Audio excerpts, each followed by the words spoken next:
guess all set. Good evening, everyone. This is a public meeting of the Lowell Zoning Board of Appeals for March 12th, 2012. Tonight, we have 4 matters before us. And before we start, I'd like to ask everyone, if you plan on speaking on behalf of a petition, that you sign in with your name and address before addressing the board.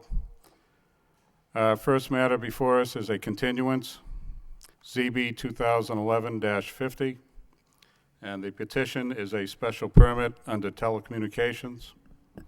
The applicant is Sprint PCS. The property is located at 40 Princeton Boulevard, and the petition is to replace 6 existing antennas with 6 new antennas, add 9 radio heads, and replace equipment cabinets in the building's basement with new, pursuant to Section 7.6 of the zoning ordinance.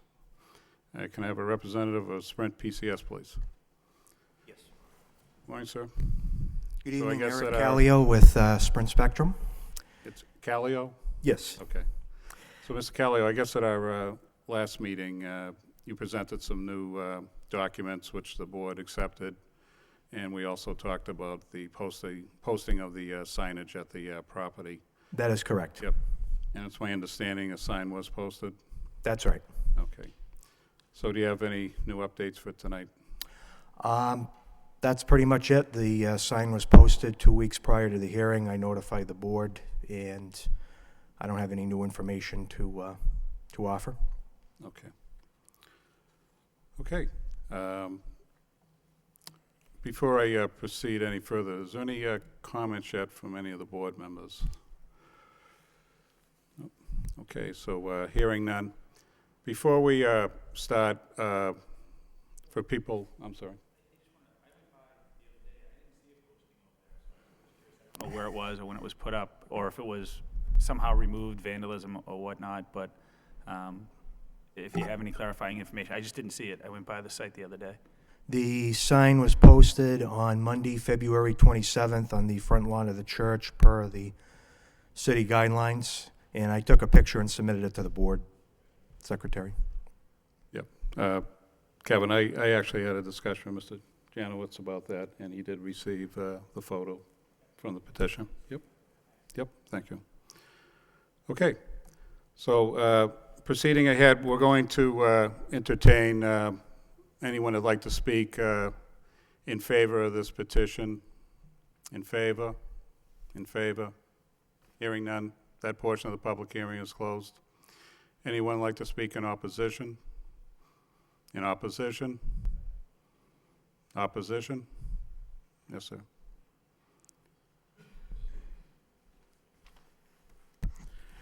George Zaharoulis, 15 Dabby Way, Lowell. I did not see the sign at all. I'd like to see the picture of the sign that's on the property. The other thing is, as far as I understand, they have not complied with all the zoning requirements. And as far as them putting up or entering a premise and replacing and adding equipment, I think that also has to be advertised, and I haven't seen that. So, And nor have they sat and spoken with anybody that I know of at the community. okay. So if I can address the signage first. Joe, do you happen to have a picture with you?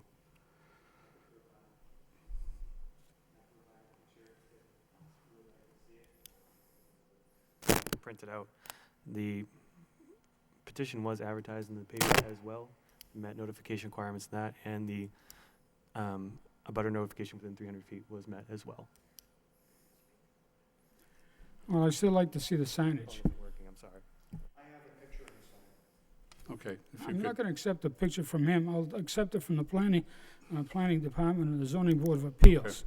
But I've gone by several times, and I know I haven't taken it down, and I don't think anybody else would take it down from the community. okay. Did they call someone, tell them that they're going to erect a sign? Okay, so this is what I'm going to do. I'm going to take a quick recess, Joe. If you could get the copy, please, just so we can satisfy that requirement.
Joe, I'd like to see it first, please.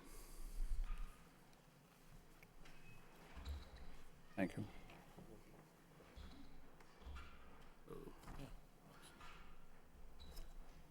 So the board wants to take a couple of minutes, take a look at this picture also.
So, Mrs. Zaharoulis, if you could take a look at that, please.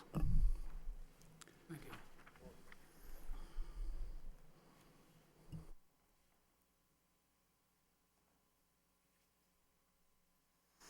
I can't make out who the signatories are. I guess through the chair, if I could ask the secretary, was this prior approved by the Buildings Department or any other agency within the city? The sign was checked to see if it met the posting requirements, and it met the posting requirements per the zoning code. Okay, what I don't see here is the signature blocks, and that's what I'm mostly concerned with. We don't know who the signatures are on this, and I think we should have an understanding of who they are and where they're from. But anyways, along with that, I'm going to say again that I did not see it. Maybe other people have seen it, but I haven't seen it. And I think it's the responsibility of those people that put it up to maintain it. Did they ask permission of the community to put it up and erect it there? Because this church is also a historic site. And they just can't put things just where they want to put them. And the other part of it is, did they follow all of the zoning regulations? Did they comply with all of the zoning regulations? And as far as I'm concerned, this is not acceptable without knowing exactly who the signatories are, at least to me. But that's only my opinion. And like, other people have their opinions as well. So I can only speak for myself. But I'm not happy with this. Thank you. Yes, sir. Yes, hello, Mr. Chairman, fellow committee members. My name is James Caloris, 54 Sydney Street, Lowell, Massachusetts. I also am the Parish Council President for St. George Greek Orthodox Church on 44 Princeton Boulevard. I was going to approach this in a moral, ethical, legal way, but we've tried numerous times to try to sit down and converse with Sprint and Global, and they have refused to talk to us. And no, sir, I didn't remove the sign, and I don't think any of our church people did it. Well, you just said, I just heard you say Sir. that we must have did it. Sir, Yes. sir, address the board, please. Don't. Sorry. This application, sir, is for a special permit, not for a modification or of the current special permit. It's not repair or maintenance of the current facility, but in fact uses the words upgrade, replace new antennas, and replace equipment, cabinets, and basement with new product. Therefore, the applicant must file and meet all the requirements of the City of Lowell zoning code, section 7.6. The applicant also does not designate whether this is for a permit, variance, or other. And perhaps variances such as for required parking are or should be sought, and see the Lowell zoning code, section 6 of table of parking. Again, this application refers to upgrades. And once again, it's clear that the applicant must file and meet all the requirements of the City of Lowell zoning section 7.6 for a special permit. On the second page of the application, where applicant is required to designate applicable sections of the building code zoning ordinance with full description, the applicant lists the section 195.67 special uses, general standards, in the application, which is patently wrong. There is no such section of the City of Lowell zoning code. Furthermore, there is no description, never mind a full description as required. Nothing in their filing indicates that they have met any of the informational requirements of Section 7 of the code, and more especially the special permit criteria laid out in Section 7.6. Nothing in their filing indicates that they have met any of the informational requirements of Section 11 of the code, and more especially the special permit criteria laid out in Section 11.3.2. The applicant has not met the public notice requirements. As far as I'm concerned, I've been there 2 weeks, have not seen a sign up there. If there was, it's unbeknownst to me. And also see failings and shortcomings listed in the memorandum produced by Joseph Jenowitz. Thank you very much. Thank you, sir. Anyone else like to speak in opposition?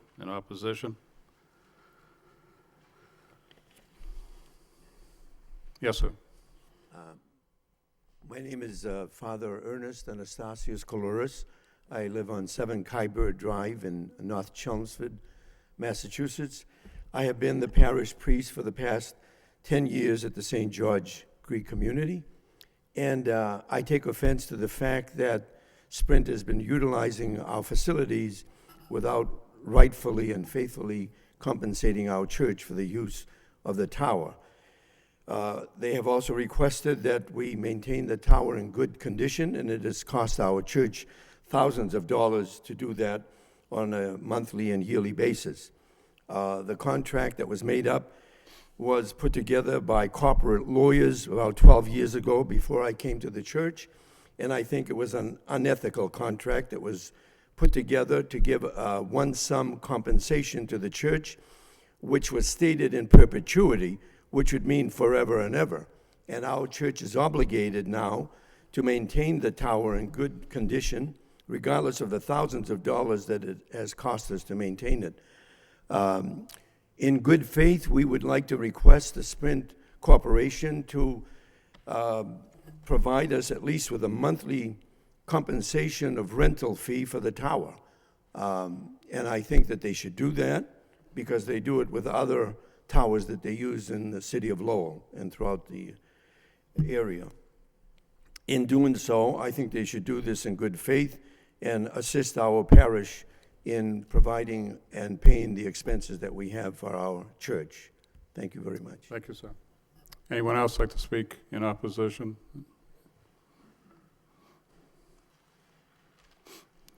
Yes, sir. Hi, my name is Todd F. Walsh, and I was born and raised one house away from the Greek church. This Greek church is not only a historical landmark here in the city of Lowell, but I now live directly across the street at 25 Princeton Boulevard. In my spare time in the last few years, I cleaned the grounds in my own time.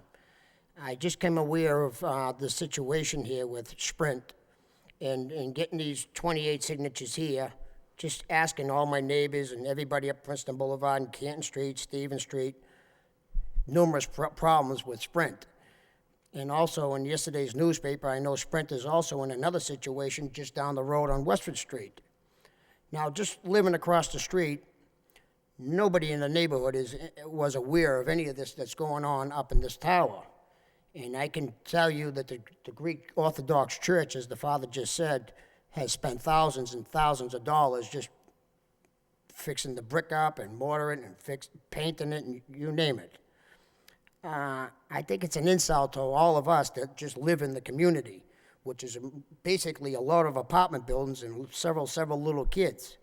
I'm a little bit ignorant, and I wish I had more time to investigate how these radio cancer active panels are like using your cell phone. Years ago, they said it could be cancerous. Now they want to put more panels up there, and we have no idea really what this causes, especially in this neighborhood, like I said, all full of apartment buildings and multiple little kids. And I think it's an insult to all the neighbors, to everybody, especially at the church, and I think it should be duly noted by the city here, the city of Lowell, if there's any future problems with any kind of health problems, it should be, it could be a big major problem down the line even, besides this problem. And I hope you do something here about it. Okay. Thank you, sir. Could I submit this Yes, sir. petition here? Joe, could,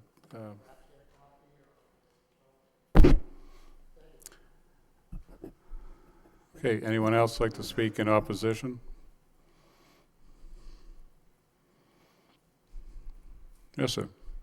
Ken Harkins, 110 Bigelow Street.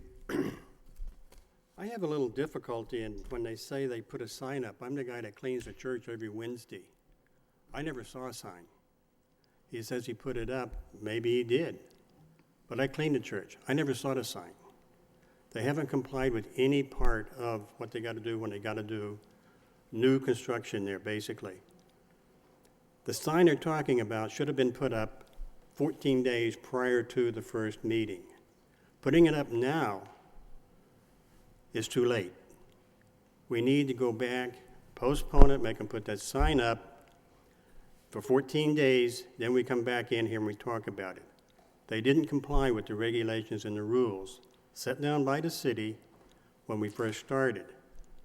Now they put a sign up wanting us to make it hunky-dory. Hallelujah, we're saved. They put a sign up. It don't work, sir. So I'd like for you to reconsider or consider making them put the sign up and comply with all the bylaws, and then we can come in and talk about it. Perhaps they'll get the message they need to come and talk to us. Thank you. Thank you, sir. Anyone else like to speak in opposition? Opposition? Opposition? Okay, hearing none, that portion of the public hearing is closed. So before I open it up to the board, I'm going to entertain a few of the comments that were made this evening. One regarding any legal agreements or documents. This board is not to entertain that. We received a comment from the law department from the city of Lowell regarding any agreements or documents that had been transpired in the past. That's for the parties to work out. Gentleman over here mentioned about health considerations. This board cannot entertain anything with health as far as cell towers. That's been regulated from the federal government. In the application, Joe, question for you. There was a comment about the applicant didn't meet all the criteria per their application. Is there anything to your knowledge or any section that the applicant was deficient on? Well, whether or not the applicant met the special permit requirements is really the board's purview and not really my purview.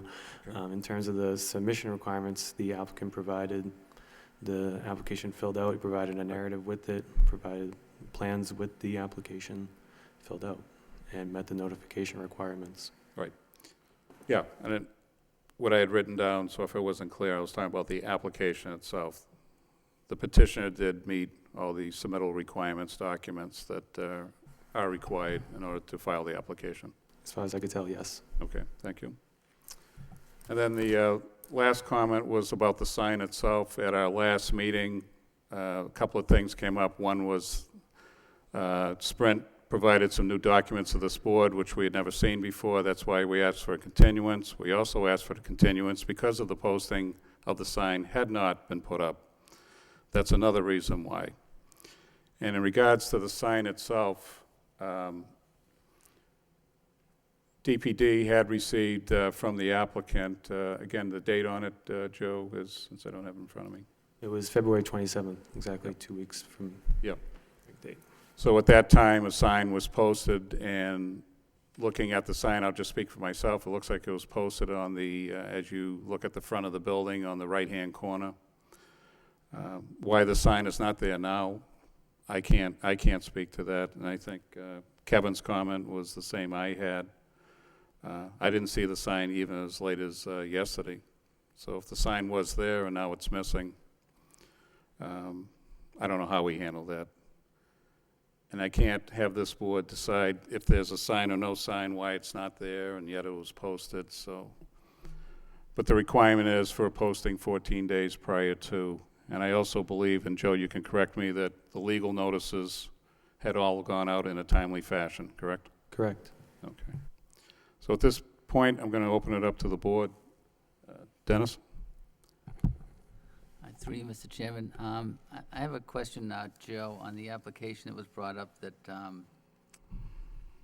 under the original application, there's a special, it's actually item number 2. There's a section 195.67, special uses, general standards. Is that a typo? Should that be section 12.10? I believe the applicant at that point had cited the city ordinance that's relates to special uses in the city. Okay. We should have been referencing the zoning code, which was 7.6 and 11.3. Thank you. I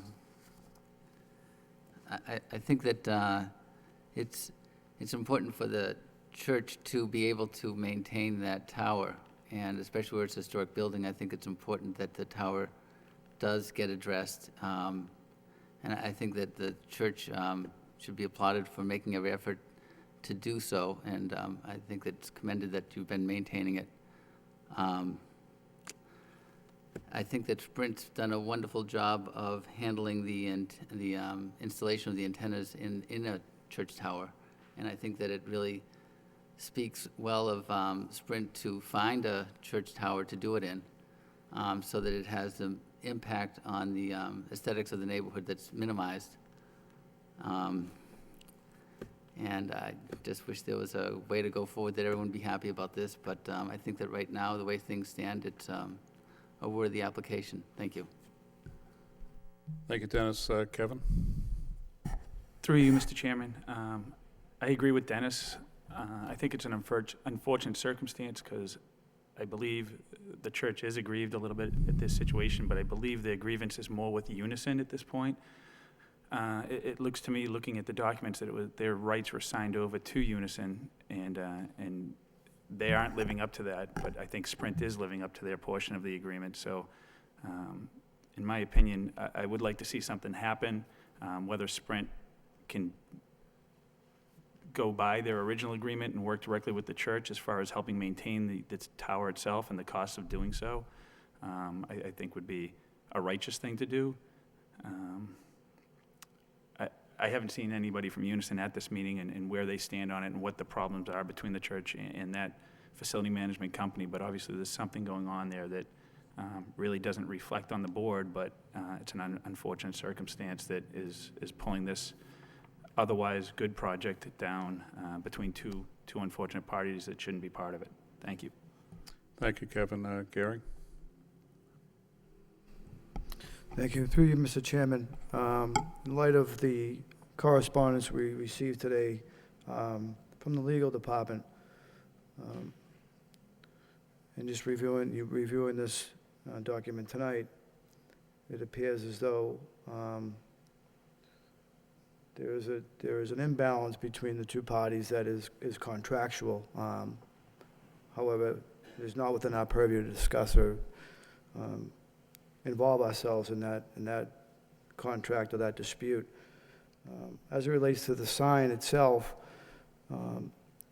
the requirement was 14 days prior to our last meeting of the continuance, is that correct? That's correct, yeah. So under that condition, the posting requirement was met, whether it was up or down or is not there is suspect at this point. I know when I had driven by earlier in the month, I didn't see it.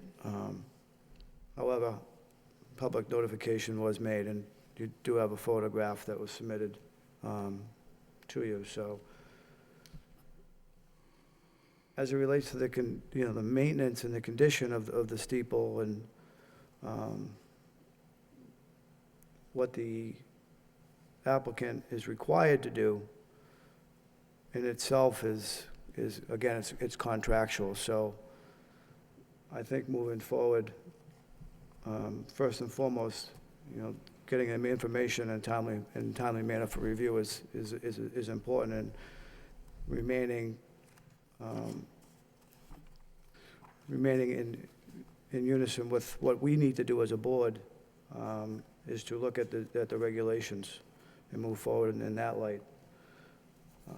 As it relates to the application, just to preface what my colleague said, as it relates to the typo, does that have any bearing on the application? I wouldn't think so. The applicant did apply for the correct thing, which was the special permit. The fact that they referenced the wrong section, it's not good for his narrative when he was writing it, but it doesn't make it invalid. It doesn't make it invalid? Make it invalid. Okay, I have no more further comments at this time, Mr. Chairman. Okay, thank you, Gary. Corey? Yes, through you, Mr. Chairman. Well, I just want to say, as a board member here, the applicant is Sprint PCS, and they are requesting to replace 6, which is a technology upgrade to replace 6 existing towers with 6 new antennas, which basically, as a petition, I reside in the neighborhood, I don't have a problem with that. Everything is in the steeple, nothing is visible from the exterior. The hardware is in the basement, the monopole is in the steeple. So in my opinion that there's nothing detrimental that's going to happen to the neighborhood here. I live in the neighborhood. I don't see anything detrimental that's going to happen here. Now, on the flip side, we have an unfortunate circumstance with a lease agreement, and unfortunately, we have correspondence. Now, please keep in mind that this, we have reviewed the application process, the advertising process, and all public notice requirements have been met. It's been examined thoroughly by this board, by the zoning officers here, who are very thorough and do a great job, in the law department. Unfortunately, this board has no recourse, okay? And if we cannot base decisions based on lease agreements. If we were to do that, it would almost certainly get overturned in a higher court. So it's unfortunate. I know that I live in the neighborhood, and the Greek Orthodox Church has done a great job. It looks great. And I know many of you, you're great citizens of the city of Lowell, but unfortunately, as a board, this is out of our jurisdiction, and our hands are tied on this matter. It's very unfortunate for me to tell you that, but that's basically where we're at. So it's unfortunate. I think your argument is with your property management company, Unison. It doesn't sound to me like they're doing their duty. I think that's where your argument lies. So it's unfortunate, folks, but I do support the petition under these unfortunate circumstances. Thank you very much. Thank you, Corey. And I guess from my perspective, I had addressed a few different items after each of the opposition members had spoken, and in analyzing and summing up that, and also listening to my other board members here. The other thing I want to mention is in regards to what the applicant did provide to this board. They did provide coverage maps that we require. They did require, they did submit there are no structural changes. It's just the replacement of existing equipment. The applicant provided photo renderings that we require. They provided elevation and equipment layout, which is another requirement. Regarding the criteria for a special permit to be granted, I believe this applicant has met the 6 conditions that are required. Not all conditions are feasible for each of the, for this type of petition, but in regards to the 6 that we have to entertain around a special permit, the applicant has met those. And with that said, I firmly believe we've had a few different applications like this where existing equipment sits within steeples. I know this board, and I'll speak for myself, I'd prefer to see a steeple used for the equipment than brand-new towers that this board's had to go through. I believe, I wouldn't even know if there's equipment in that steeple right now, and I know that's what I would like to see. And it is unfortunate that contractually there seems to be disagreements over the contracts in place. And as I've stated, and the legal department stated, we as a board cannot take that into consideration. So with that said, any other comments by the board before we move forward? With no comments, I'd like to have a motion to approve. Through you, Mr. Chairman, make a motion to approve the ZBA 2011-5 at 40 Princeton Boulevard for a special permit. And can I have a second? I'll second the motion. Can I have a roll call? Mr. Bailey? Approved. Mr. Belanger? Approve. Mr. Ahern? Approve. Mr. Perrin? Approved. Mr. McCarthy? Approved. Okay, sir, your application has been approved, and hopefully this can be worked out with much success. And I'd also like to thank everyone that came tonight to speak either in favor or in opposition. Thank you very much. Thank you. Joe, does he have to sign anything?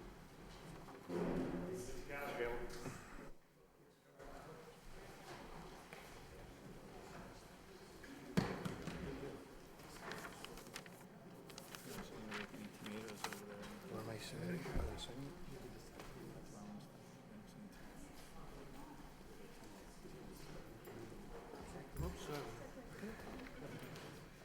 Thank you.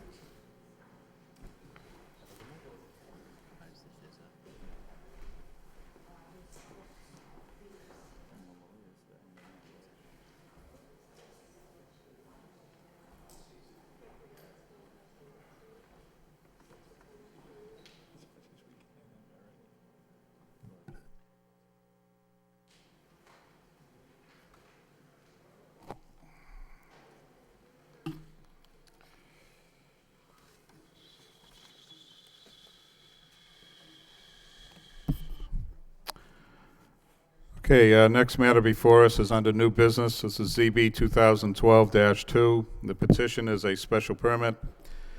The applicant is Scott Williams.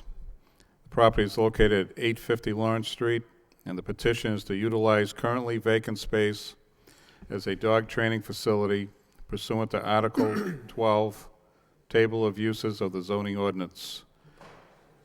Mr. Williams? Yes, Scott Williams, I'm at 7 Iceland Road, Andover. Yeah, good evening, sir. Would you like to tell us about your petition?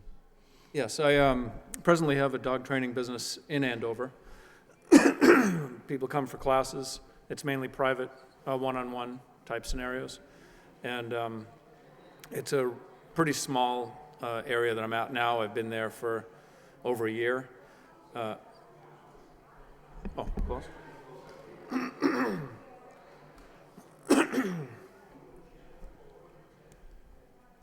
So I've been looking ideally for an industrial type warehouse space for the bad months of the year. You know, this winter has been beautiful, but last winter was tough. But something inside to get out of the rain, out of the snow, to have classes. It's as simple as that. And you said you've been doing this type of business in Andover?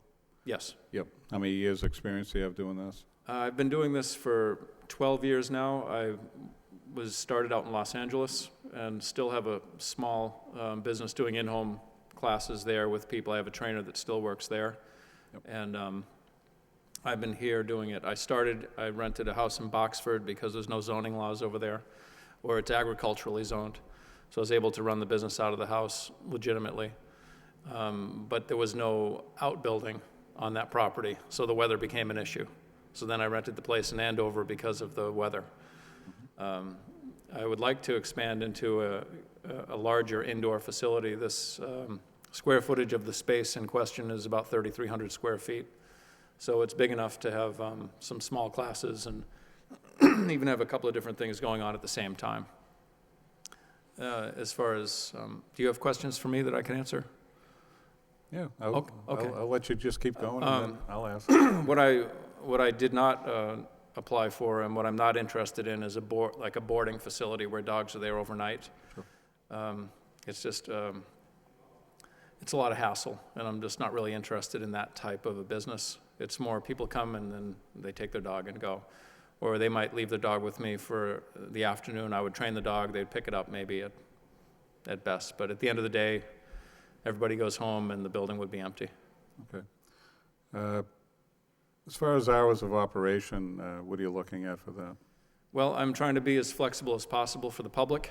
I'm available 7 days a week for people, but typically people are not available for me unless they're retired. It's between the hours of, say, 5 in the evening to between 5 and 8:30, 9 o'clock.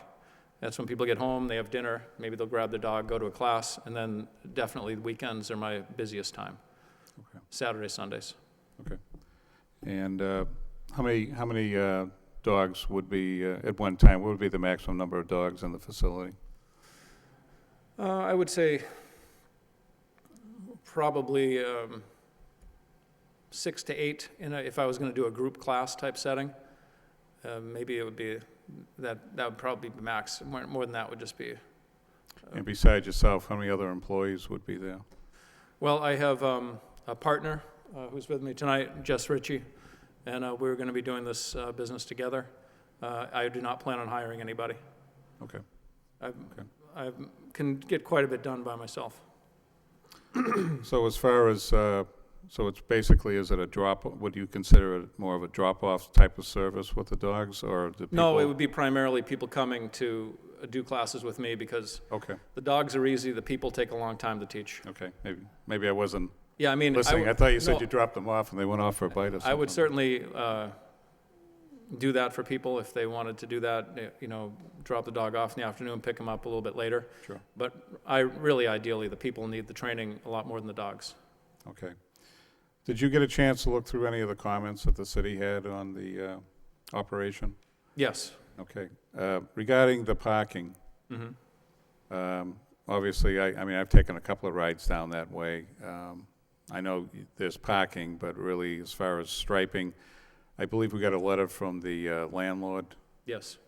Joey, correct me if I'm wrong. Did the landlord, I think he outlined a few different things about about the facility, and I think he also mentioned something about parking and I guess specifically around striping. Can you remind me what he talked about? Yeah, it looks like in the property owner's, I guess, response to the memorandum is what I'll call it. He acknowledged that the parking lot wasn't in good condition. He felt that there was adequate parking on the site.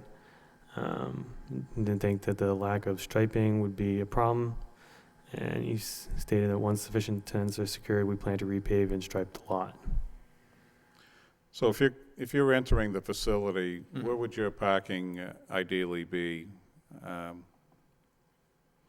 Would it be off to the right, or do you end up following to the left there, kind of general, huh? The entrance to this unit that I'd be renting is on that left end of the building. Yes. So when we go down into the large parking lot. Where the existing signage is right now for the Yes. gym, correct? Yep. Yes. And you come down and you go which way, sir? Well, it's the door right next to the gym would be the one I would Yep. go into. Okay. And the parking would be in the same Okay. wide open area. Yep. Okay. Anything else you'd like to add at this point? I can't think of anything. There was an issue of maybe a signage, and anything that we did put up would be in compliance with whatever signage size Yep. rules that you have. I believe you provided some comments around that. Yeah. Yeah. There were And you questions. mentioned I about the didn't. sign on there's an existing sign, Romalo's Gym, I believe, that's on Right. the building right now. Yeah, so if I'm certainly willing to work around any sign issues. Sure. I wasn't really planning on getting much drive-by business at that location. Yep. It would be, they see my website, I tell them to come on over to the place, Okay. that type of thing. Okay. Anything else? I think that's it. Okay. Thank you very much. Thanks. I'm going to open it up to the public now. Anyone here would like to speak in favor of this petition? In favor? In favor? Yes, sir. My name is Fred Faust. I reside at 52 Lawrence Drive in Lowell. We're the broker. We're not representing the property owner per se, but we're familiar with this proposal. The building presently has only one tenant, Romalo's Gym, so there is an adequate amount of parking in the area. The owner has been trying to slowly upgrade the property. Everybody's familiar with the economics right now. Yep. He is a responsible owner. And again, we've actually supplied a handyman, so he's been able to do some improvements in the area. We work with this party. We think they're very responsible. The owner was not interested in having a kennel or any after-hour kind of uses. The property is fairly isolated. And I think the owner is pretty diligent, and if there were problems, certainly would be addressing any problems of conduct. But we haven't gotten that impression from the background of these parties, and we think this will conform with the needs, and they'll be sensitive to the neighborhood. Thank you, sir. Thank you. Anyone else like to speak in favor? In favor? Jessica Ritchie, and I reside at 24 Lakeview in Tewksbury. And as Scott said, we would be partnering with this, and I've worked with him a lot, and we're basically looking to make the patrons of Lowell happy. And if they need dog training services, to make their dogs more well-behaved on the sidewalks, to cause less commotion in the backyards and everything else, and then offer the dogs an outlet, such as obstacle course training and just fun stuff for the dogs to do. So we're looking to help the city and help their dogs and have a little bit less mayhem in their households, hopefully. Okay, great, thank you. Anyone else? Hearing none, that portion of the public hearing is closed. Anyone like to speak in opposition? Opposition? Opposition? Hearing none, that portion of the public hearing is closed. I'd like to open it up to the board. Dennis. Through you, Mr. Chairman, I have a question for you, Scott. I'm a dog lover, and so I'm glad that there's someone helping to help dogs with behavior, particularly their owners. But they bark, and so these are old mill buildings. I'm sure have a lot of reverberation on the acoustics inside. So how? You don't have that many dogs. 6 to 8 is the number I think you said that you have for maximum dogs. Is that right? Typically, it's one-on-one. Okay. So when people come, typical Saturday for me, someone's coming at 9, 10, Yep. 11, 12, it's one-on-one. But the max I can imagine myself having would be if I did a group class, I would have 6 to 8 dogs. And the way I like to have a group class is they already have had private training. The dogs already know what to do. the group is only a distraction for them to keep doing what they already know how to do. Unlike, I wouldn't be comfortable having 6 or 8 or 10 completely untrained dogs all coming into a room together to bark at each other, because that's like what I see at the big box places, you know. It's too hectic for me, and it's too difficult for me to control that kind of thing. Does that answer your question? Or how would I handle the barking? Is that the question? Well, I don't imagine you're going to treat the environment with any acoustical materials, so I imagine you're going to try to control the barking with the Yes, dogs I and can't stuff. stand barking personally. It drives me nuts, really. I mean, I do this all the time. I'm around dogs all the time. Sure. The last thing I want to hear is barking. So, I mean, even at my home, if I'm, like now, I have a few dogs at my house, they'll have a bark collar on, just in case someone comes by the house and UPS man starts knocking on the door with a package. We don't have 3 dogs that just start barking, you know? They might bark once or twice, and that'll be it. So I'm very sensitive to the barking, and my other locations, everyone has the same concern. So I can appreciate the neighbors, and some people are retired, and they don't go to work. Mm-hmm. So they're home sleeping. Maybe people work nights, Mm-hmm. and they're sleeping from 8 in the morning until 1 in the afternoon, so they don't want to hear barking. So, I mean, we'd have to go quite a stretch for it to become a public nuisance, I think, but I certainly am sensitive to the noise, and I do things like we'll have music playing for the dogs. If I have some dogs there in crates, I have like classical music playing to almost like a white noise, so they don't hear things outside the building that may cause them to bark. So I'm very sensitive to that. And then you mentioned that your other facility, that you are looking for an indoor facility. Are you looking for this indoor facility for, year-round for the dog training, or will the dog training happen outdoors at all? I have an indoor facility now. Okay. It's just too small. It's like 500 square feet. It's maybe from here, it's this corner of this space here. It's just really too small. I do use, I would be outdoors in the middle of summer, out maybe in the parking lot. It's probably, it's a beautiful day. Why not be right in the parking lot there? Okay. When dogs are interacting and engaged in some type of activity, there's usually no barking, if that's a concern. I mean, if you took any 5 or 6 dogs and brought them together, there's gonna be some barking. Right. But if you're working with them individually, teaching them some focus, everyone's using food, rewarding their dogs for focus, they're engaged with their owners, that's minimalized quite a bit. If you have one dog that is reactive to other dogs, I would get them behind a vehicle or something so that the thing that's getting them reactive is cut down. It sounds like you've got a few techniques here to help control the sound of barking dogs, especially. Sure, because that's why they call me. People call me because their dog is barking a lot. These are typical issues people deal with. Okay. Thank you. I have no further questions. Thank you, Dennis. Kevin? Through you, Mr. Chairman. Scott, I'm an advocate of dog training. I've been there. I think it's better for the environment, better for the community, rather, to have safe, healthy, trained dogs. I guess I didn't realize you were training, or they were training me at the time. That's new information, but just a couple comments I do have. You had just mentioned that you may do some outdoor training. I would realistically say absolutely. Middle of summer, it's going to be a Okay. beautiful day. We're not going to be, it might even be hot inside the building, no air conditioning. Yeah. I'll Are want they to- on leash? I guess. Oh, yeah. Okay. Always on leash. That's my only question. Yeah, the only way, I do off-leash training, Yeah. but the way I do it is I would actually have if I were teaching the come command, I'd put a 50-foot clothesline on the dog. Okay. If there was a dog that got off leash, it is kind of a nice location, because you notice that's all fenced down there except for that one entrance. Driveway. Yeah. So if someone opened a car door and a dog hopped out because they don't have good training or whatever, they just shot out of the car, it's nice to know they wouldn't get nailed on the street. They're in the parking lot, and we can get the dog rounded up, Yeah, probably. I would agree that that's a positive location for that Yeah, type that's of what I liked situation. about It's just a concern and I don't think there's children playing in that area, although there is a park across the street if a dog did get, Sure. Loose and wild or what Right. have you, for that really bad dog, I guess, that you Well, might be I mean, training. that's always a possibility, and I can say, knock on wood, as they say, that I haven't lost a dog in the street. I've trained thousands of dogs. I'm very careful about that. I do know trainers that have, and I think that they're just a little bit too arrogant. I just want to voice that concern from a Sure. safety standpoint more than Yeah, a zoning. That's the last thing I want is someone to lose a dog, even, you know, their dog gets hit by a car, or, you know, God forbid, somebody gets bit. Right. Yeah. From parking, I don't see any concerns really. Driving by the facility, seems like there's plenty of parking. Striping, I understand the socioeconomic portion of the project from the owner's standpoint, and that they highlighted those reasons, and it sounds like they're looking to upgrade it.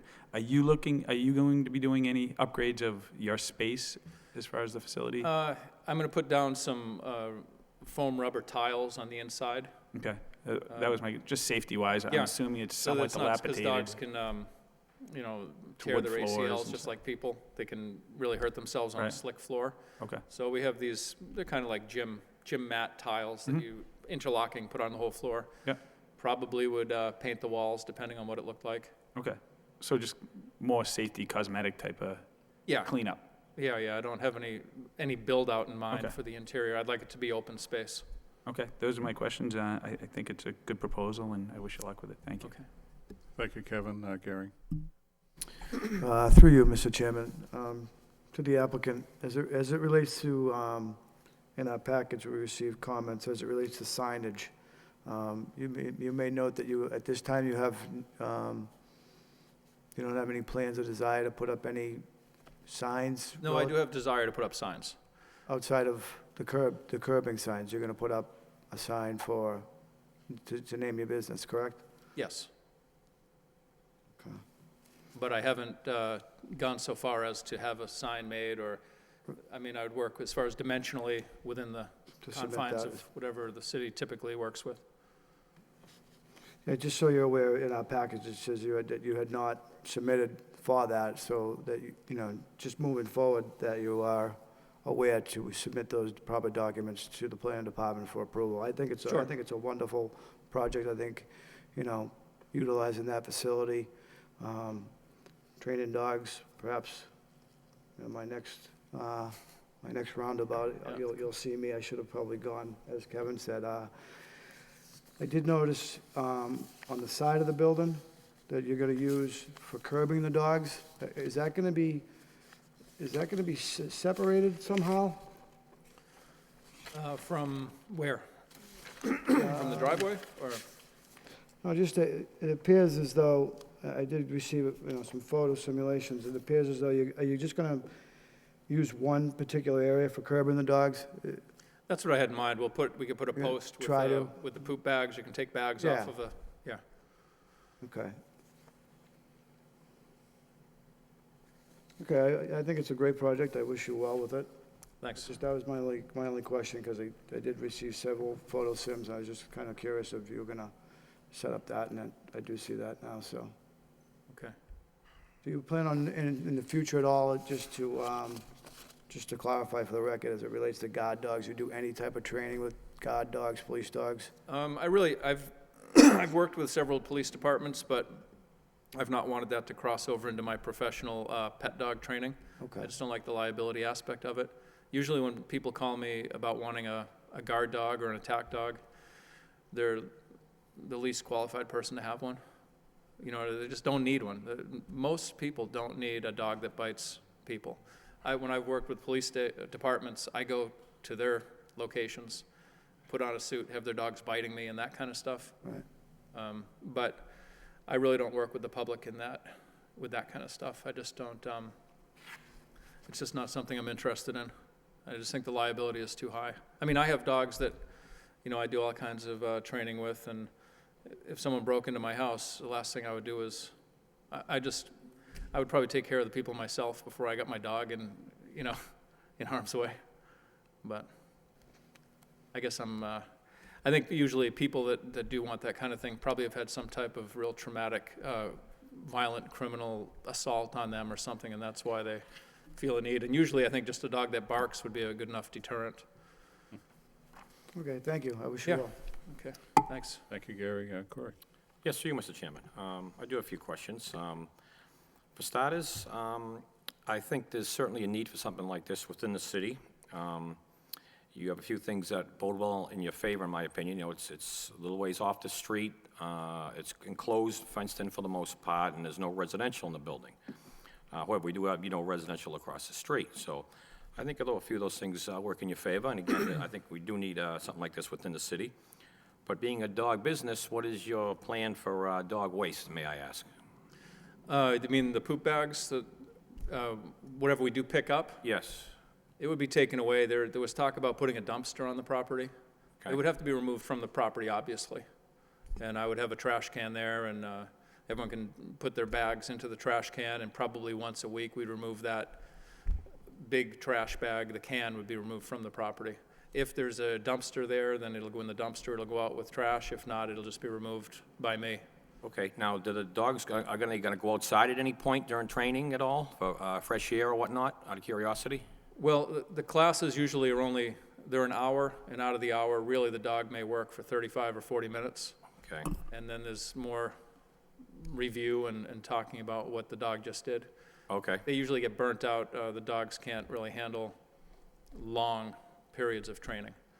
okay, So- and you'll keep an eye on the parking lot, because owners may take their dog in and out, and, you know, accidents may happen in the parking lot, so I assume Definitely. you'll keep a close eye on that? Yeah, I'll probably put some type of, post some type of protocol for people on their original paperwork. If they decide that they do want to work with me, this is Okay. what you got to do in the parking lot, and this is because people are, yeah, it seems like, Yeah, I understand, that'd be great, but ultimately, it is your responsibility to Sure. keep that parking lot clean, okay? Yeah. All right, you know, I think I can work there, I think it's a good thing. It's not quite as rural as I would like, so to speak, but I think it can work. But what I'd like to see, Mr. Chairman, members of the board, I don't know how they feel, is perhaps, you know, a one-year review. I mean, this is still highly residential. Again, it's, you know, it's in a commercial building. I don't foresee any problems, but, and there's no abutters here in opposition. They were notified. That always bodes well, but I think a one-year review, I just like to take a look in the air and see how things are going over there. hopefully in a Otherwise, year I can take another 3,000 or 4,000 square feet in the building. that'd be great. That would be great. I'd love to see you expand. That's why Yeah. we're here. So, okay, other than that, Mr. Chairman, from time of occupancy, from opening, I'd like to see a one-year review, just to take a look down there, see what's going on. Thank you very much. Thanks. So, Mr. Williams, you okay with the one-year review? course, That's sure. condition? Okay. Yeah. So I guess I'll just hopefully wrap up with a few different things we've talked about. Joe, regarding parking, does the applicant need 12 parking spaces? Yes, that's correct. They would need 12 parking spaces. Okay, so we don't, that's already been set in the plans. We don't have to condition that, that's already set up, right? I mean, yeah, basically that's what they're That's part required of the to have. approval for the permit. The 12 is included. Yep. Okay. The waiver on the section on the application for 11.3.2, do we have to mention that at all in our decision? The applicant mentioned that himself in his overview that he provided.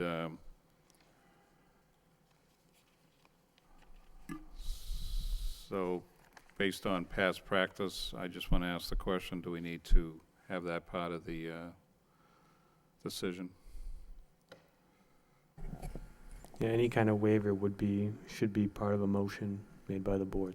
Okay, part of the motion, but not a condition. Correct. Okay. Okay.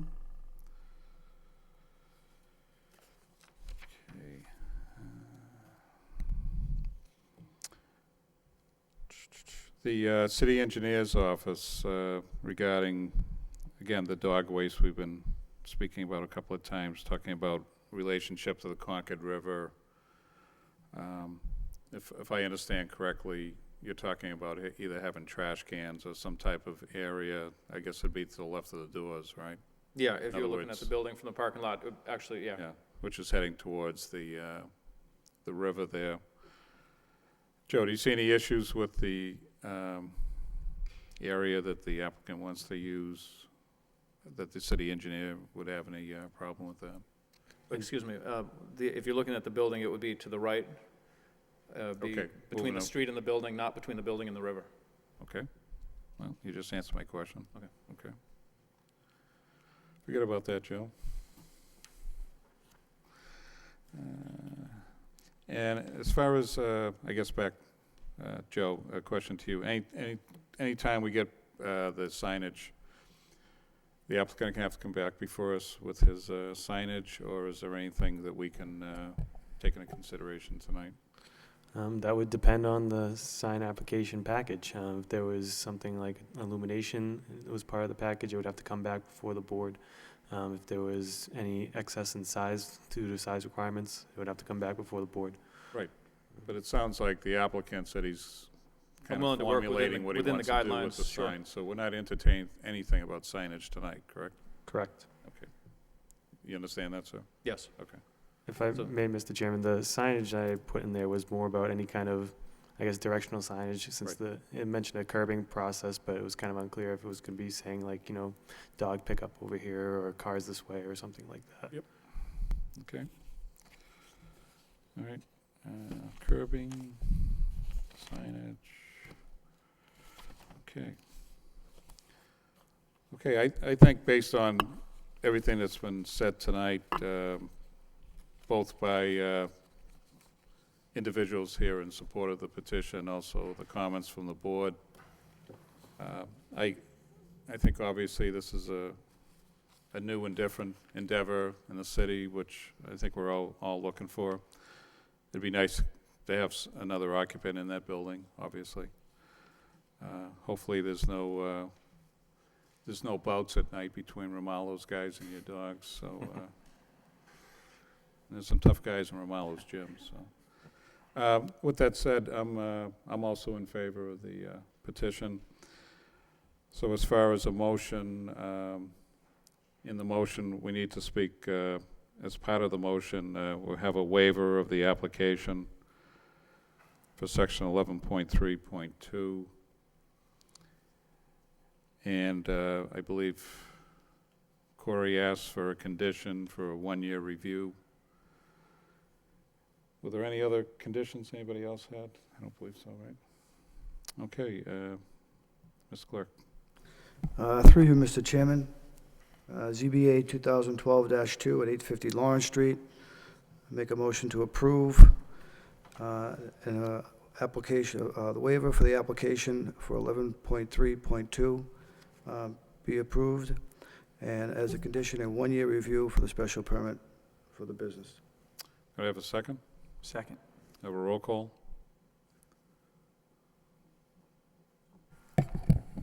Mr. Bailey? Approved with conditions. Mr. Belanger? Approve with conditions. Mr. Ahern? Approved with conditions. Mr. Perrin? Approved with conditions. Mr. McCarthy? Approved with conditions. Okay, Ms. Williams, been approved with conditions. Great. We wish you the best of luck. Good luck. Thank you very much. Yep, thank you. I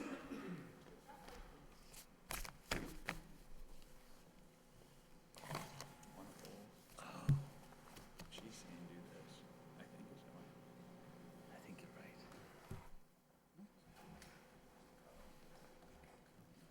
Yeah.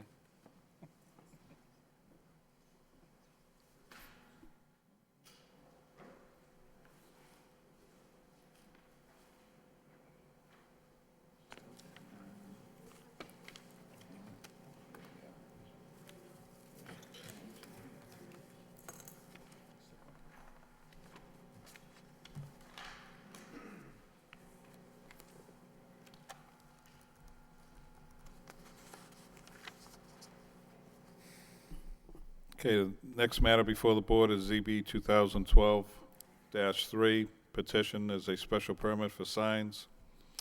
The applicant is Back Bay Sign LLC, property located at 1140 Bridge Street. And the petition is to install new internally illuminated signage for AutoZone pursuant to section 6.3 of the zoning code. Do I have a representative of Back Bay Sign LLC, please? Yes, sir. Good evening. My name is Jason Perillo. I live at 25 Temple Street, Somerville, Mass. I'm with Back Bay Sign Company and also representing AutoZone for this petition. The petition is to install a internally illuminated wall sign and a new internally illuminated freestanding sign at the property 1140 Bridge Street. There is an existing freestanding sign at the property that overhangs the sidewalk. That sign is going to be removed and replaced with a new freestanding sign that will be set back over 10 feet from the curb line.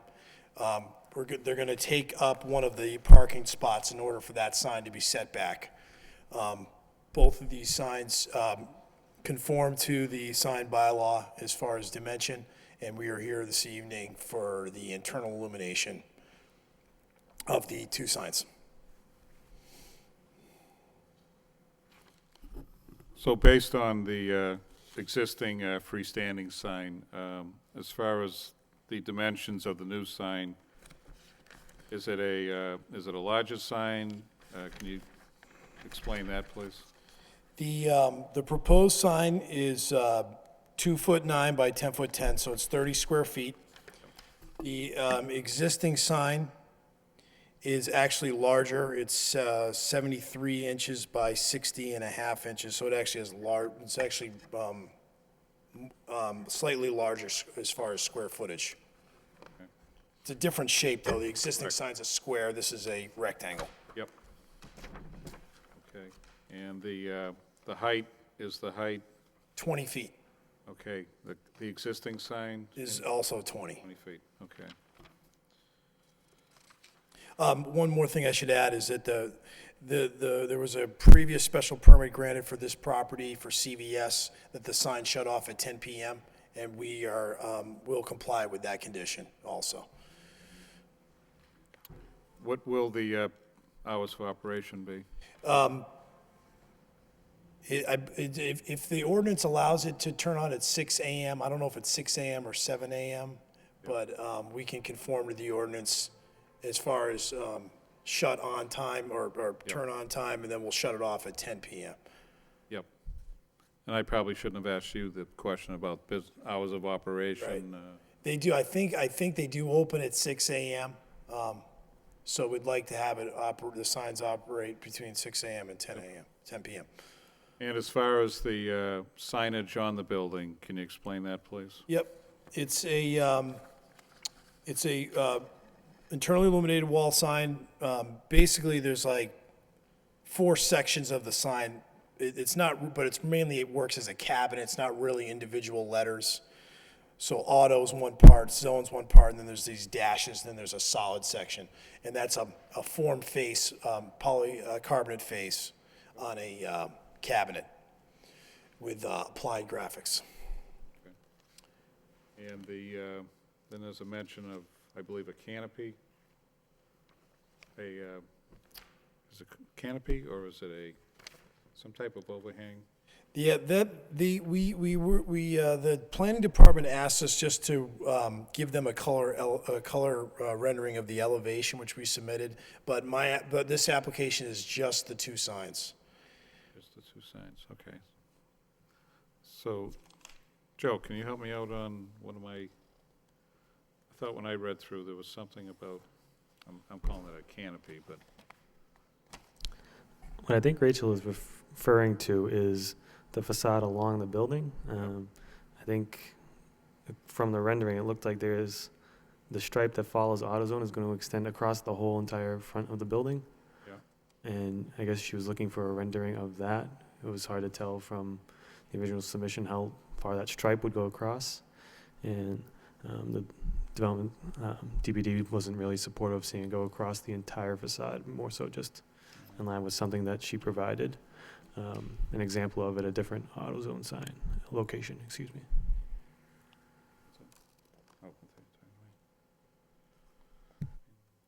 No, it wasn't the painting, overhang pop-out. Okay, the applicant is also proposing to add an orange and white overhang pop-out. That's not part of my petition. I'm the sign guy, Okay. So, Joe, any comments on that? Because I think that's probably where I read it, and I was trying to figure out, I was picturing like a canopy or something, but if this gentleman's only here for the 2 signs, are we not entertaining this overhang pop-out? Even though Rachel mentions the applicant is also proposing. The board could consider the front facade of the building as a whole, and if they wanted to input any kind of design guidelines in terms of the front facade, the board does have the purview to do that. Go along with the, I guess what Rachel's calling the pop-out, or the, I guess the brick facade along the front there.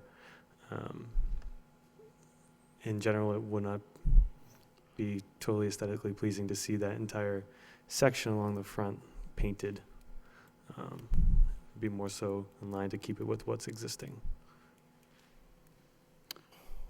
Well, for instance, Ms. Kisker mentions about, about the brick and concrete, the block facade, and all the painting and all the other stuff. So this gentleman's not, are you here for that also? I'm not, but if it helps, I do have a color rendering of what the proposed facade is. I meant to ask you for the copy of that. Every time I try to print that off, I Would you like couldn't. to take a look at Yeah, this? could I please? Yep. Thank you. Yeah, I don't think there's really any overhang. I mean, I think that they're basically keeping the facade the same, except for they're just gonna, paint it with that orange stripe. Right, right. It's really this kind of the standard for the AutoZone stores. Yep. But you're not here for the facade at all. You're just here for the two signs, right? Okay.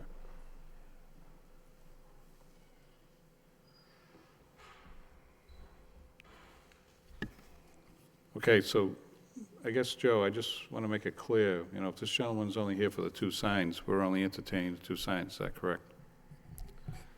The board is considering the illumination for the two signs.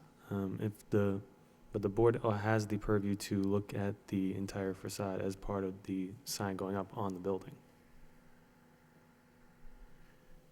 Okay. Sir, did you get a chance to look at the comments came back from Department No. of Planning and Development? No, those were not forwarded to me. Do you have a copy of this gentleman could at least read through? I can give you some time to at least Thank you. look at that.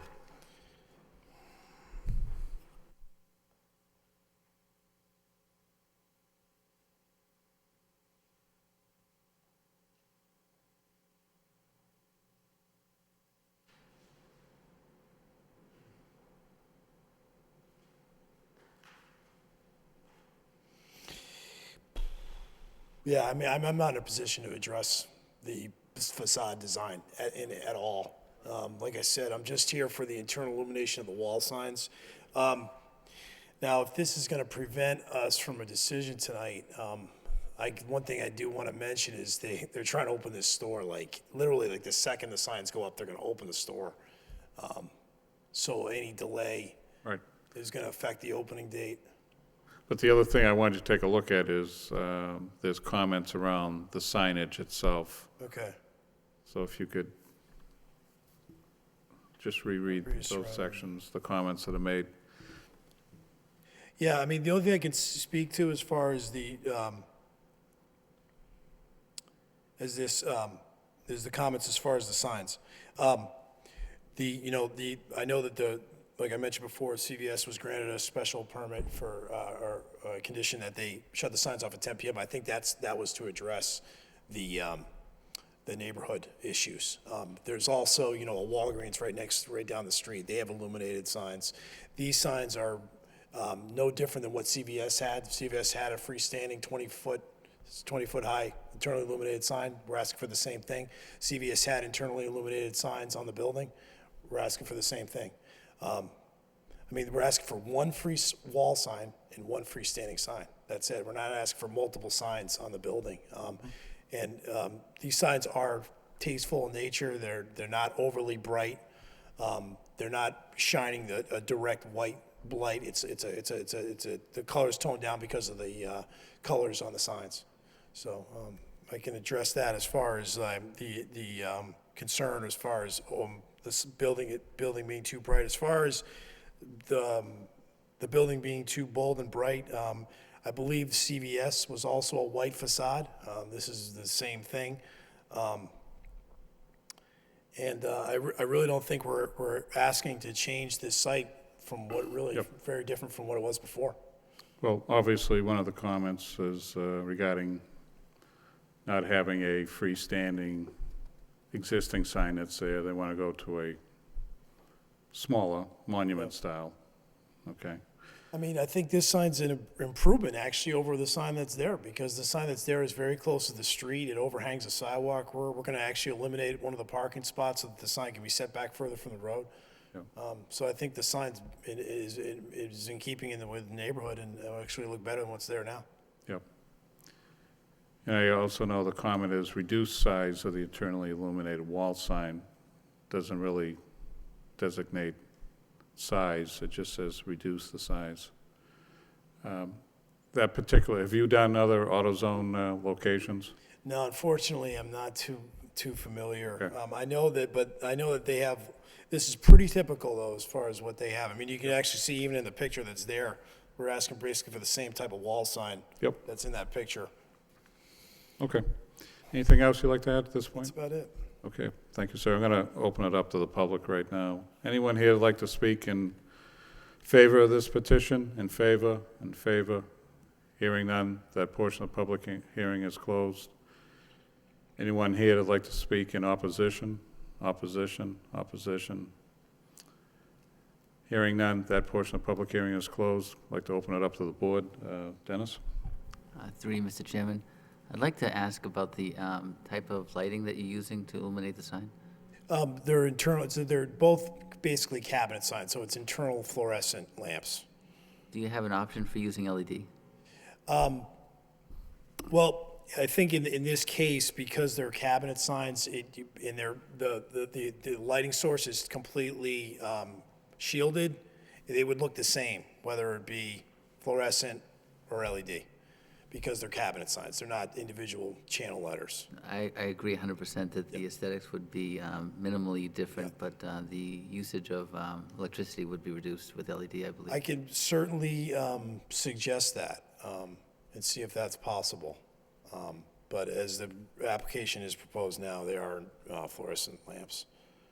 Okay, and I know you're not addressing this, but I think we should have a condition to eliminate that orange paint stripe around the building, even though I know you're not addressing that with the signage, but I think on the building, that orange paint stripe, I mean, there's some merit that the location of the building with the residential nearby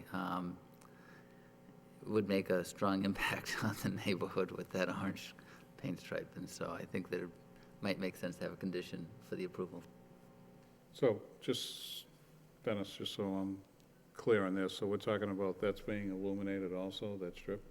No, the paint stripe is not related to the signage, it's related to Right. the aesthetic on the building. Right, but that's not what we're entertaining tonight. We are granting a special permit, and we could make the special permit condition that the orange stripe doesn't get painted. That's what I'm asking. Yep. Thank you. That's it. Okay, thank you. Kevin? Through you, Mr. Chairman, I guess I recognize or agree with a lot of Dennis's comments. I don't have huge issues with the sign as they're proposed. Whether or not a monument sign, as Rachel had pointed out, might be a better use. I think from a time standpoint, as well as driving up and down that strip, there are a lot of monopoles with signs on them now. Not that that factors into this at all, but I don't think having yours stay as it is or even offset from where it currently is going to take away or deviate from the neighborhood as it is today. So based on that, I don't have any situations.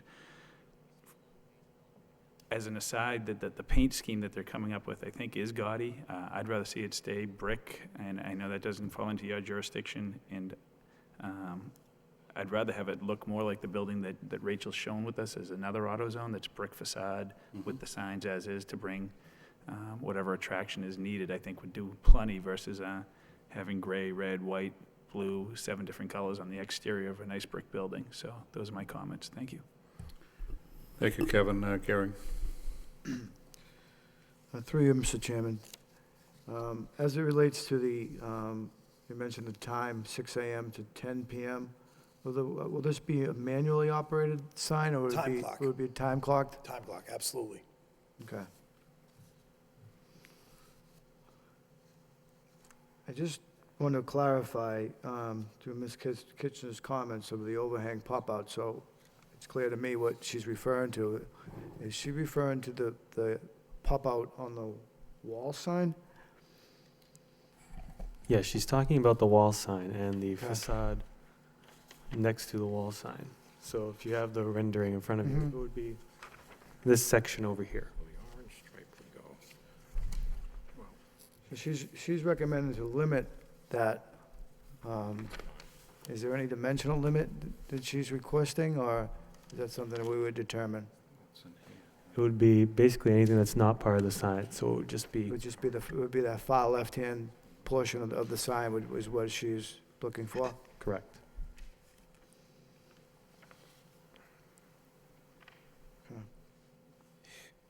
Can I mention something? Just when I was at the site earlier today, and basically, you know, it is a brick building, and then there's a drive-it or ephes stucco element that runs across the building. That's there. That's there currently. So basically, we just want to paint. They want to just paint that stripe on it. So they're not really adding any overhang or any element to the building, I think. I don't think Rachel was saying you're adding any kind of Okay. I just want to make portion sure that on was there, it was clear. just more so not to paint it. Right, I understand.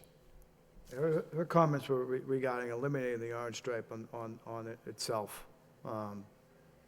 So I was just wondering if it was, I'm in the same thought process of what she was thinking with the rendering. It's because everything's going to stay to the far left with that sign, and you're not going to be moving further down. It's just going to be paint.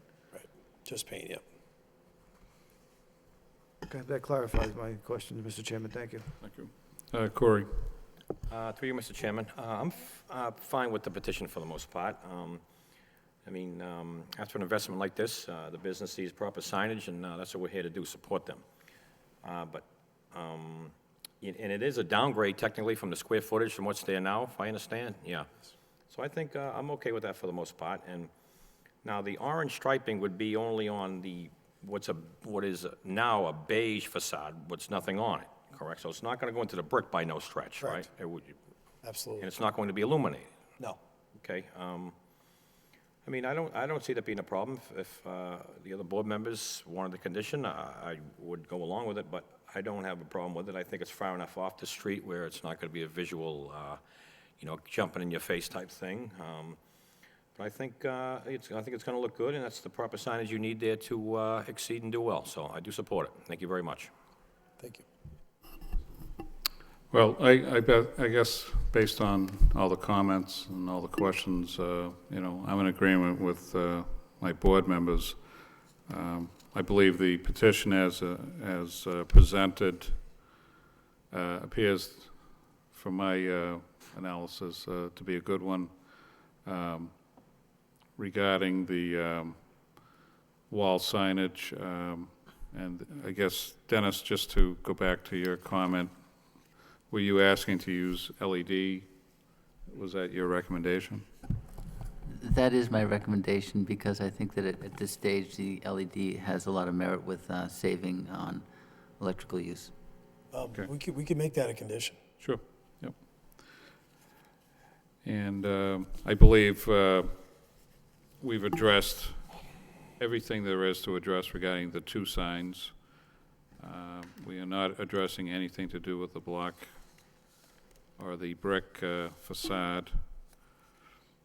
And as far as, I think obviously, once this is up and running, it'll be another new addition to that quarter of businesses that are currently on Bridge Street. And it's a well-known retailer, which I think is another plus for the city of Lowell. Does anybody else have any other comments? Yep, Dennis. I'd just like to revisit the orange paint.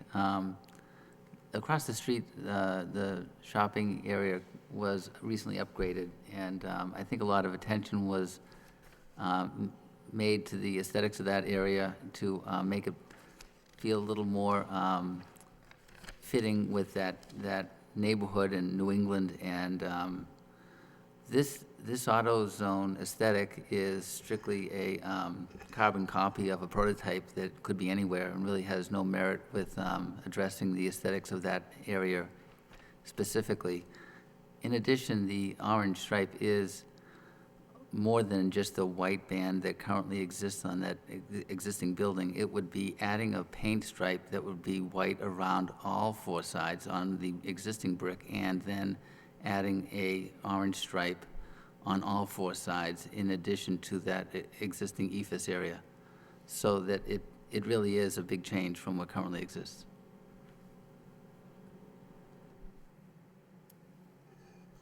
If, Mr. Chairman, if Dennis is correct, which is, I mean, I don't certainly want it to go on all four sides, and I still don't want it to intrude on the brick as well, so maybe I'm misinterpreting the plan. It doesn't intrude on the brick. I mean, just clearly, that's clearly shown on the drawing.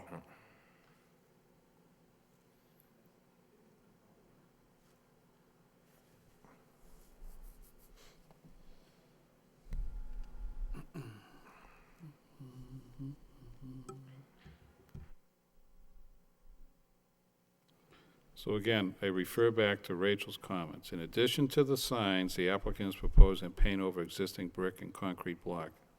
Now, this gentleman says he's here for the two signs. Where does that tie into proposing to paint over the existing brick and concrete block? I'm just trying to understand this. The wall signage is working in with the design of the building. What's that? The wall signage should be should be complementing the design of the building. Okay, so the design of the building is handled by somebody else, right? It would seem so. And the board does have the purview to have the sign complement the design of the building. The board could limit the paint on the building. I have a suggestion. Can we grant the signs as submitted, and with the condition that somebody from AutoZone work with the planning department to resolve the concerns over the building design? Or the building color elements? Well, I'll direct that suggestion to... Just because I can't speak to them, I can't negotiate for it, I can't even, So Joe, can you address that, please? We could communicate with another representative from AutoZone. It should come back to the board. If it was a condition, the condition should be worded as the facade, I guess, improvement would be, come back to the board for review and approval. So it would essentially be an administrative review of the board. So if we have administrative review, the expectation is we have somebody from AutoZone here representing them regarding the facade. Correct. Okay, and that's what I keep trying to drive towards. If we're only talking about the two signs, I'm not here to talk about the brick. Let's, yeah. Anybody got any comments on that? Because I think It's getting real kind technical. of belaboring this, and I'm... Yeah, it's getting technical, Mr. Chairman. I suggest we leave it alone. We stick to the petition, what's in front of us in the application. You got anything, Dennis? I just want to say, Mr. Chairman, the intent of the orange stripe is branding, just as signage is part of their branding, and they are part of the prototype elements that identify an AutoZone. And as you can see by the image that Rachel supplied, that they vary from that branding element in certain locations, and they could certainly vary, or they could certainly modify their branding element for us so that it would blend more harmoniously with the context of the area and the neighborhood. And that orange stripe is part of the branding and the signage as one element. So I think that we should be addressing it as a board. And I don't disagree, but, to this gentleman's suggestion, if we want to take a vote tonight on the two signs with a condition of having AutoZone representative come in here for an administrative review as it pertains to the, just for the facade. Yeah, that could be a condition of the board if that's what the board would like. Okay. Is any comments on that? Is everybody acceptable to that? is maybe a condition adding to this, AutoZone's not to paint or stripe any existing brick. Would that help reach a resolution here? I don't know how we need to say it, guys, but I think we're all in agreement. I don't want to say that before voting, but I think we're looking to propose approving the 2 signs, but still having purview or some type of control over this paint that's going on the side of on the facade of the building, without holding up any signage. Yep. Is at least my intent. Yep, that's my intention, I guess. Trying to communicate it correctly. And then I believe, just 1 minute.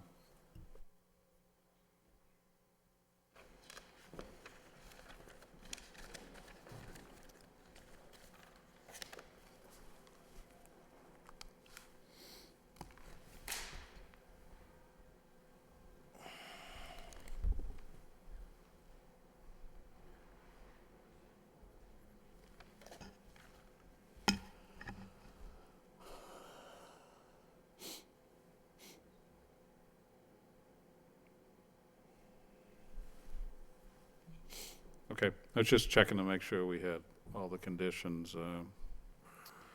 So with that said, Mr. Clerk? Through you, Mr. Chairman, as it relates to ZBA 2012-03 at 1140 Bridge Street, AutoZone, I make a motion to approve a special permit for the signage that appears before the board tonight with the following conditions. 1, utilize LED technology pertaining to the illumination of the signs. Secondly, require an AutoZone representative to appear in front of the Zoning Board of Appeals for an administrative review prior to painting or branding the brick facade with orange stripe throughout the entire facade on all 4 sides. If I may add to that one, that maybe work with planning and development on a plan in the meantime, so we're not going back and forth and, costing everybody a lot of time. And that way hopefully they can only come once after sitting, and that'd be the end of it. Gary, can I have you repeat that? The siren had kind of cut off. You want me to repeat the second condition? Yes, please. Okay. As part of the approval for the special permit, second condition is that the AutoZone representative appear in front of the ZBA for administrative review prior to painting or branding the brick facade with an orange stripe throughout the entire facade on all 4 sides. Also recommended by the Vice Chairman that the petitioner work with DPD prior to the AutoZone representative appearing before us to facilitate their application. I'll second the motion. Can I have a roll call?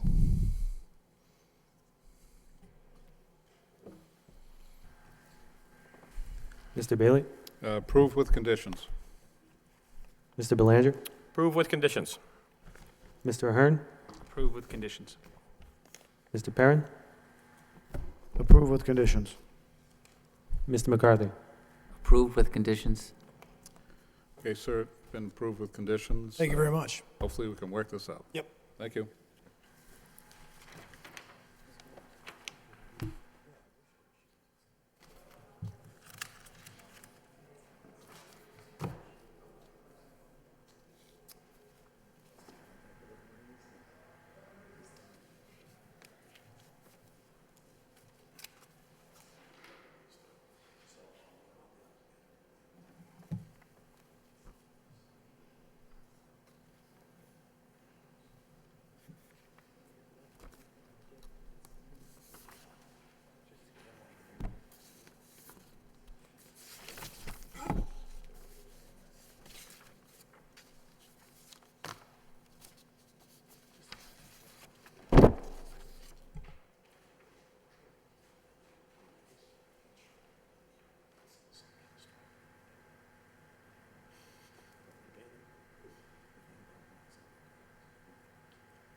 Okay, our next matter before us is under other business. This is ZB 2011-56. Petition is a administrative review of previously granted special permit. Applicant is Barlow Signs, properly located at 1201 Bridge Street. And the petition to internally illuminate wall signage for the units indicated per plan submitted pursuant to section 6.3 of the zoning ordinance. Good evening, sir. Good evening. How are you this evening? I have brought you, as promised, 4 wall signs for administrative review. They are LED illuminated. Yep. And I hope that I've complied with the administrative review condition. Yeah. The signs conform to the dimensional requirements for wall signs, and Yep. we put stringent requirements on our tenants. Yep. Now, the last time you were in, Right.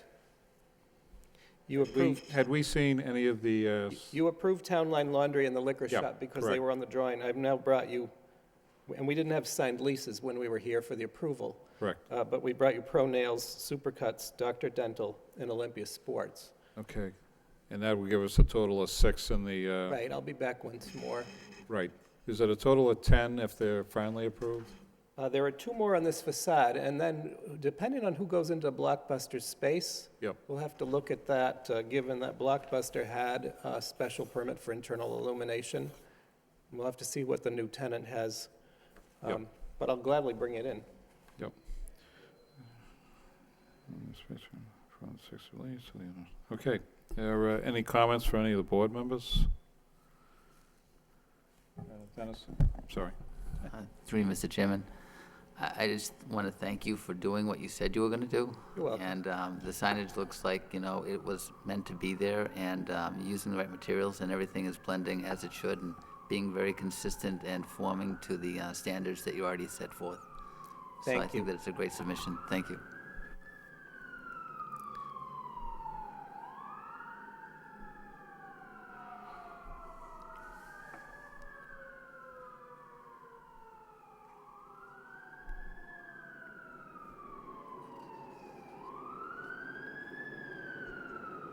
Busy night. Kevin, any comments? Through you, Mr. Chairman, I concur with what Dennis just stated. I think the signs look great, and they're done in a nice way where they draw attention as they're designed to, without taking away from the nice-looking complex that was just finished there. So, well done. Yep. Thank you. Gary? I echo the comments of my board members. I do appreciate the consolidation of the administrative review and being well prepared tonight in front of us. It does bode well. I think the complex itself is very desirable at this point. I appreciate your time. Thank you. Corey? No comment, Mr. Chairman. And my only comment is, I echo everything that all the board members said. It's nice to get something that's complete, and we don't really need to Thank you very much. get into debate. And again, we wish you luck out there. Thanks very much, and we appreciate the opportunity to try this. I understood it was a trial basis. I hope you think it worked. It saved, Yep. you know, Yep. huge amounts of administrative work. Save these folks when they open their businesses, when they put the sign up, they'll light it. So Great, we're in good great. shape. Thanks That's very good. much. Thank you Good very night. much. Thank you. Okay.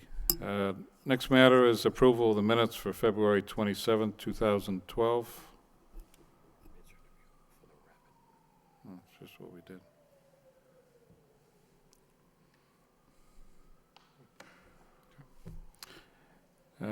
Any comments on the minutes?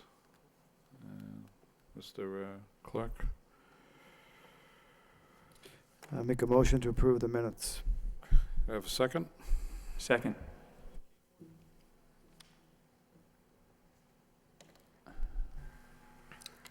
Mr. Bailey? Approved. Mr. Belanger? Approve. Mr. Hearn? Approve. Mr. Perrin? Approve. Mr. McCarthy? Approved? Okay, Joe, are we entertaining on this pre-application session? Yeah, I was anticipating someone from the House Rabbit Network coming in tonight. I've had a chance to talk with a representative from there. It's basically, they're a nonprofit. It's essentially a specialized animal shelter for indoor pet rabbits. They take in ones that people can't raise anymore, or they just let loose and then are, I guess, hopping all around. And they take them in, they spay and neuter all the rabbits, so there isn't all the multiplication that usually associated with them. And I think there might be a little bit of training as well with that. So then they're able to put them up for adoption. They were looking to come before the night tonight to kind of introduce that and to see if they could apply with the board without a plot plan, because they are a nonprofit. It would be difficult for them to get the money to pay for a certified land surveyor to go out and do the plot plan. I recommended to them that if the board didn't allow that, that they would still provide either a mortgage inspection plan, maybe something that isn't as exact as a certified plot plan, but would still give an idea about circulation for the property and I guess where they're going to be located in the surrounding neighborhood. Okay. So does that mean we might see them at a different date, or? I would assume so. I'll reach out to them tomorrow and find out why somebody wasn't here from them. Okay, good. Any other comments from the board members? Nope. Well, I guess we'll adjourn, if I can have a motion for that. Through you, Mr. Chairman, I make a motion to adjourn. Have a second? Second? So moved.